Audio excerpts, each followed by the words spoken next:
6 p.m. Pakistan Standard Time. Assalamu alaikum. This is Radio Pakistan. The news read by Hassan Gilani. First, the headlines. Prime Minister has stressed the need to explore untapped vast natural mineral reserves to put the country on path of development. Chief of Army Staff has asked foreign investors to fully utilize mineral potential of Pakistan through joint ventures. Barrick Gold Corporation, working on Reko project in Balochistan, has acceded to government demand for investment of its share in Pakistani rupee. In Indian illegally occupied Jammu and Kashmir, occupation troops in their unabated acts of state terrorism martyred 12 Kashmiri during the last month of July. In India, at least 5 people have been killed in Hindu-Muslim clashes near capital New Delhi. Organization of Islamic Cooperation has reaffirmed that desecration of the Holy Quran is unacceptable under any justification. And now the news in detail.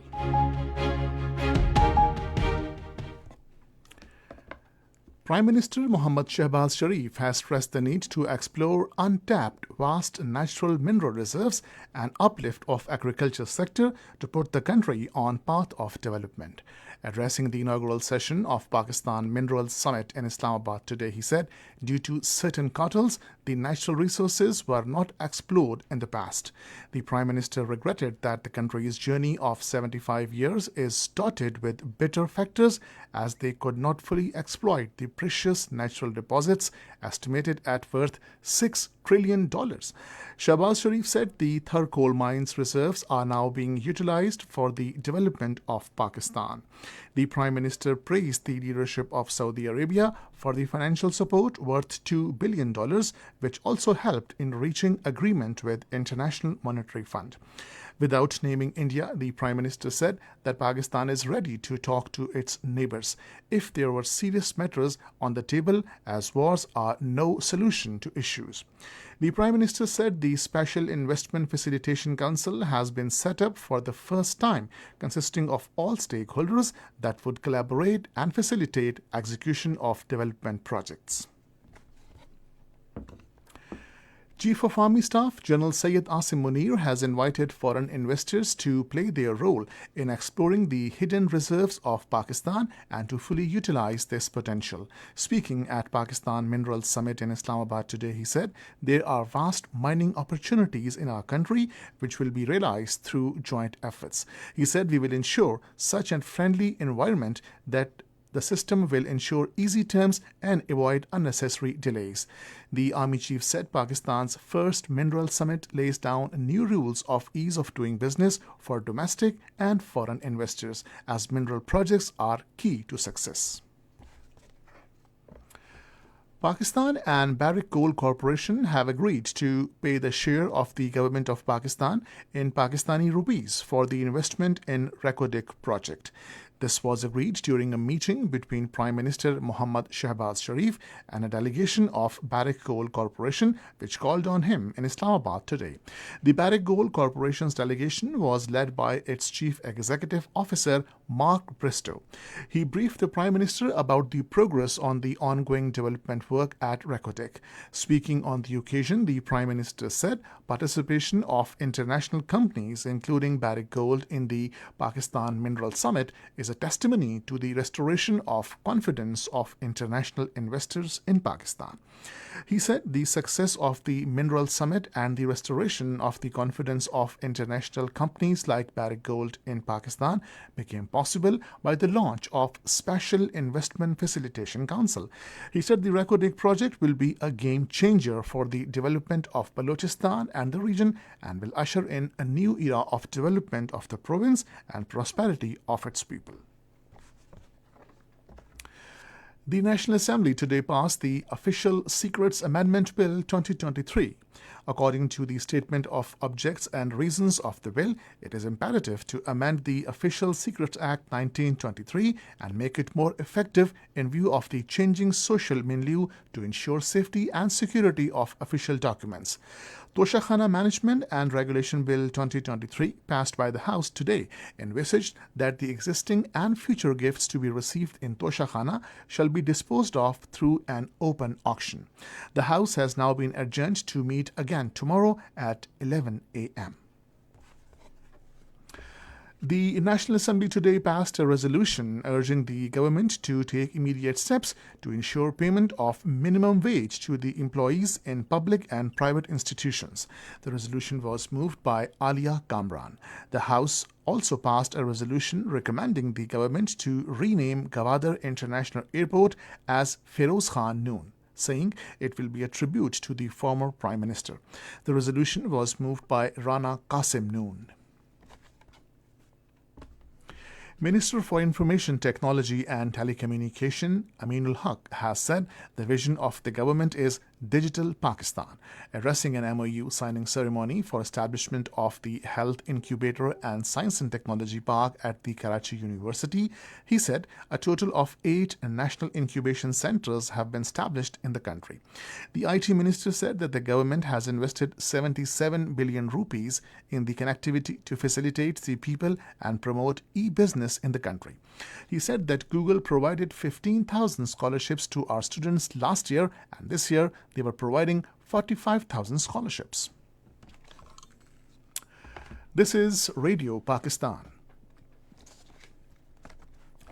President Arif Alvi has said Pakistan desires to further improve bilateral relations with Malaysia in areas of trade, economy, education and culture. Talking to Pakistan's High Commissioner Designate to Malaysia, Syed Ehsan Raza Shah in Islamabad, the President emphasized for fostering linkages with Malaysian business community and chambers of commerce. The President said efforts should be made to further enhance Pakistan's exports to Malaysia through value-added products. Indian troops in their unabated acts of state terrorism martyred 12 Kashmiris in Indian illegally occupied Jammu and Kashmir during the last month of July.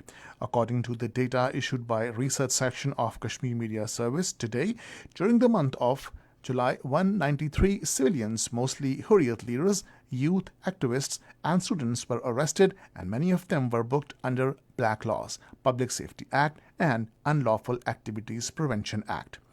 India's dreaded National Investigation Agency and counterintelligence conducted raids at multiple locations across Kashmir Valley and detained some people in the name of questioning. Meanwhile, the All Parties Hurriyat Conference and other pro-freedom organizations reiterated the call to observe August 5 as Black Day to reject India's illegal occupation over Jammu and Kashmir. In India, at least 5 people, including 2 police personnel, have been killed and more than 60 injured in clashes between Muslims and Hindus near capital New Delhi. The communal violence erupted yesterday after a Hindu religious procession passed through the Muslim-dominated Nuh region in Haryana state. According to the officials, by evening, the violence had spilled over into neighboring Gurugram, where a mosque was torched, killing the cleric and injuring another person.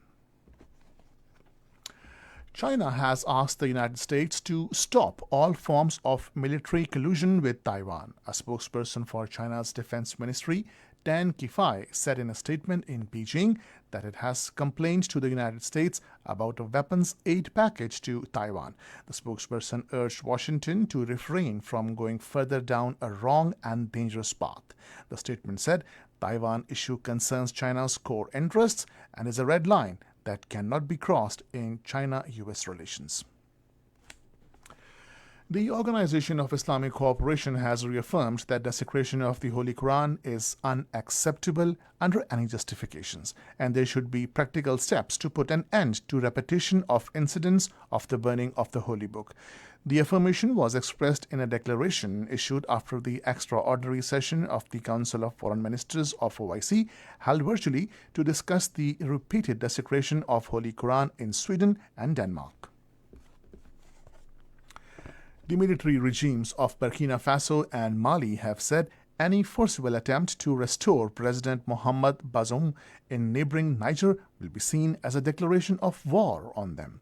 Both Burkina Faso and Mali have severed ties with the West, in particular with former colonial power France, and embraced new alliances with Russia. And finally, the weather. Hot and humid weather is expected in most parts of the country during the next 12 hours. However, rain, wind, and thunder shower is expected at isolated places in Kashmir, Islamabad, Pothohar region, northeast Punjab, Upper Khyber Pakhtunkhwa, and northeast Balochistan. And now the headlines once again. Prime Minister has stressed the need to explore untapped vast natural mineral reserves to put the country on path of development. Barrick Gold Corporation, working on Reko project in Balochistan, has acceded to government demand for investment of its share in Pakistani rupee. In India, at least 5 people have been killed in Hindu-Muslim clashes near capital New Delhi. And that is the end of the news. For more news and analysis, log on to our website radio.gov.pk and also watch live video streaming of our bulletins on the link facebook.com/Radio Pakistan News Official.